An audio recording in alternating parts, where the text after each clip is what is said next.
পূর্ব বর্ধমান জেলার কাটোয়া শাখা জমিয়তে উলামায়ে হিন্দের নতুন কার্যালয় উদ্বোধন হলো। কাটোয়ার পাঁচঘড়া লাগোয়া এলাকায় নতুন কার্যালয়ে নির্বাচনী সভা অনুষ্ঠিত হয়। উপস্থিত ছিলেন বর্ধমান জেলা জমিয়তে উলামায়ে হিন্দের সাধারণ সম্পাদক তথা পর্যবেক্ষক মাওলানা ইমতিয়াজ আলী সাহেব। এই সভায় হাজির হয়েছিল প্রায় কয়েকশো কর্মী। নির্বাচনী সভার শেষে আজকে এই কর্মীদের উপস্থিতিতে কাটোয়া শাখা জমিয়তে উলামায়ে হিন্দের নতুন কমিটির নাম ঘোষণা করলেন পর্যবেক্ষক মাওলানা ইমতিয়াজ আলী সাহেব। কাটোয়া শাখা জমিয়তে উলামায়ে হিন্দের নতুন কমিটির সভাপতি হলেন করজ গ্রাম মাদ্রাসার সহ সম্পাদক মাওলানা রহমতুল্লাহ চৌধুরী। সম্পাদক হলেন ধারসোনা মাদ্রাসার সম্পাদক HM নাসিরউদ্দিন চৌধুরী। কোষাধ্যক্ষ হলেন মুথতি আব্দুল্লাহ সহ 4 জন সহসভাপতি ও 4 জন সহ সম্পাদক হলেন। নতুন কমিটির নাম ঘোষণা হতেই খুশি সকলেই। আবার দায়িত্ব দেওয়া হলো, তাহলে কি এই দায়িত্ব কতটা সাহায্যে কেমন খুশি লাগবে? মূল সভাপতি সম্পাদক অন্যজন ছিলেন, আমরা সহ ছিলাম। আমাকে সভাপতি নির্বাচন করা হয়েছে। যেহেতু জমিয়তুল উলামা হিন্দের প্রতি সাধারণ ওলামা সকল আস্থাশীল, আমি অবশ্যই চেষ্টা করব আগামী 3 বছর যেন সকলের কাছে আস্থা ফিরে আসে এবং সে আস্থাদার মর্যাদা আমরা দিতে পারি। কি লক্ষণে মূলত এগোবেন আমাদের সংগঠন? আমাদের লক্ষ্যের ব্যাপারে আমাদের জেলার সম্পাদক এবং জেলার পর্যবেক্ষক মাওলানা ইমতিয়াজ আলী সাহেব বলেছেন, আমাদের সেই মত আমরা সেই মতো ইনশাল্লাহ চলব। আজ কোথায় করলেন আজকে আমাদের বহু প্রতীক্ষিত বহুদিনের ইচ্ছার ফসল আল্লাহ দান করেছেন আমাদেরকে। আমাদের নিজস্ব জায়গায় আমরা দ্বিতল ভবন তৈরি করতে পেরেছি সকলে মিলে, এবং সেই জায়গায় আমাদের প্রথম বলা যায় প্রথম আমাদের সভা, সেই সভা গুরুত্বপূর্ণ নির্বাচনী সভা অনুষ্ঠিত হল। আজ থেকে কর্মসূচি এইখান থেকে শুরু করলেন? ইনশাল্লাহ চলবে। প্রত্যেক দিন সপ্তাহে আমরা পরে আলোচনা করে ঠিক করব যে প্রত্যেক দিন কোন টাইম থেকে কোন টাইম পর্যন্ত কে অফিসে থাকবেন।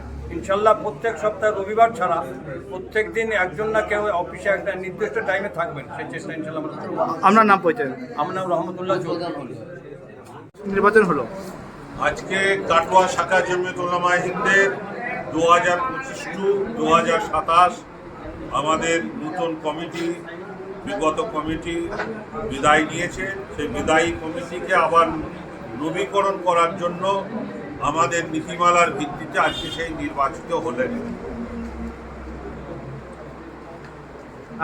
কতজন সদস্য হলো? আমাদের প্রাথমিক সদস্য 21,000, তার ভিত্তিতে পোর্টফোলিও তৈরি হয়েছে। আজকে আমাদের 4 জন সম্পাদক মণ্ডলী, 4 জন সভাপতি মণ্ডলী আর 1 জন কোষাধ্যক্ষ। আমাদের মূল লক্ষ্য কি বার্তা নিয়ে এগোচ্ছেন আমাদের সঙ্গে? আমাদের মূল লক্ষ্য একটাই, যে জমিয়তুল উলামা অসাম্প্রদায়িক অরাজনৈতিক সেবামূলক প্রতিষ্ঠান। এটা হলো আমাদের মূল ভাবনার আইডিওলজি, এবং আমাদের কর্মসূচি হচ্ছে মানুষের পাশে থাকা, বান বন্যা খরা প্রাকৃতিক দুর্যোগে মানুষের সেবা করা। আর সাধারণভাবে আমাদের কর্মসূচি হচ্ছে ঈদগাহ, গোরস্থান, কবরস্থান, মসজিদ, মাদ্রাসা। তাতে ব্যক্তিগতভাবেই হোক আর সরকারি পর্যায়ে হোক, যেভাবেই যে কোনো উদ্যোগে ভুল সিদ্ধান্ত যদি গ্রহণ করা হয় এবং এই মসজিদ, মাদ্রাসা, খানকা, ঈদগাহর চরিত্র যদি খনন করা হয়, সাংবিধানিক আমাদের প্রদত্ত অধিকারে তার আমরা প্রতিবাদ। আপনার নাম পরিচয়?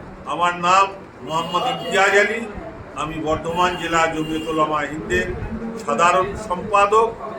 আজকের এই নির্বাচিত সভার হচ্ছি আমি পর্যবেক্ষক। কেমন লাগে দায়িত্ব পাওয়ার পর? কেমন খুশি, কতটা খুশি লাগে? আমি তো নিজে জেলা সম্পাদক মাওলানা ইমতিয়াজ আলী সাহেব এবং কাটোয়া শাখা এবং কাটোয়া জোনের বহু জিম্মেদার ছিলেন। সকলের সামনে নিজের অযোগ্যতা প্রকাশ করার পরেও সর্বসম্মতিক্রমে আবার আমাকে দায়িত্ব দেওয়া হলো সম্পাদকের, যারা আমি যোগ্যতা নয়।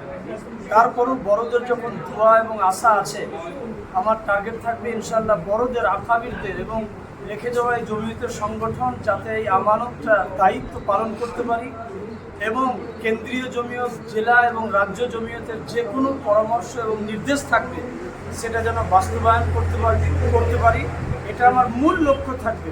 তথাপি সর্বোপরি জমিয়তকে নিয়ে যে মানুষের মধ্যে একটা দুর্বলতা, সেটা আমি আমার সৈন্য, আমি আমার মানুষদেরকে নিয়ে আমার সভাপতি রহমতুল্লাহ চৌধুরী সে উপযুক্ত একজন প্রেসিডেন্ট পেয়েছি, সহ সভাপতি আমাদের হাফেজ রমজান সাহেব, মৌলানা সদর সাহেব, ফরিদুল্লাহ সাহেব, মৌলানা সদরুল্লাহ সাহেব, ইউসুফ সাহেব আছেন, আকবর আলী সাহেব, আমাদের কোষাধ্যক্ষ আমাদের মুফতি আবদুল্লাহ সাহেব আছেন, কেশিয়া মাদ্রাসার এর প্রধান শিক্ষক মৌলানা আব্দুল মান্নান সাহেব আছেন। সকলকে নিয়ে আমাদের সামনের দিনে যেমন যে কোনো অসুবিধায় আমরা ইনশাল্লাহ ঝাঁপিয়ে পড়বো, অন্যায়ের বিরুদ্ধে রুখে দাঁড়ানো আমাদের মূল লক্ষ্য থাকবে। বাংলা ভাষা নিয়ে বাঙালিদের উপরে যে অপমান, এসব যেমন এই ধরনের, তারপরে আমাদের হযরত মাওলানা মেহমুদ মাদানী সাহেবের মতো মানুষগুলোকে যেমন আসামের মুখ্যমন্ত্রী হিমন্ত বিশ্ব শর্মা, সে আমাদের কেন্দ্রীয় প্রেসিডেন্টের বিরুদ্ধে বলছে বাংলাদেশ পাঠিয়ে দেব। এই ধরনের কথাবার্তা, এই যে অন্যায় সূচক, অসাংবিধানিক এবং দেশদ্রোহীর মতো কথাবার্তা, এসব কথাবার্তা যখন আসবে আমরা ইনশাল্লাহ সেই দিকটা আলোচনা করে ঠিক নিয়ম মতো সংবিধানকে, আইনকে সামনে রেখে আমরা ইনশাল্লাহ আন্দোলন করব। মানুষের অসুস্থতা, মানুষের বিপদে আপদে, সুনামি, ঝড় ঝাপটা, যে কোনো সময় মসজিদ, মাদ্রাসা, খানকা, ঈদগাহ, তবলিগ এবং বিভিন্ন বিষয় নিয়ে মানুষের যখন অসুবিধা হবে আমরা চেষ্টা করব কাটোয়া শাখা জমিয়তুল উলামায়ে হিন্দ সেই সমস্ত কষ্টই ঝাঁপিয়ে পড়ে কষ্টটাকে যাতে সলভ করা যায় সেটা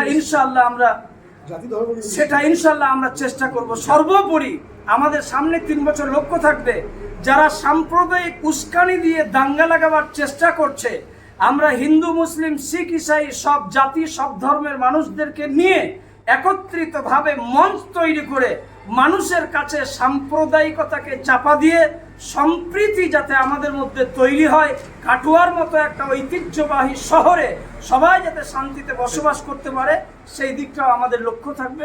আপনার নাম? আমাদের টার্গেট। আপনার নাম? আমার নাম হচ্ছে মোহাম্মদ নাসিরউদ্দিন চৌধুরী, ধারসুলা মাদ্রাসার সেক্রেটারি।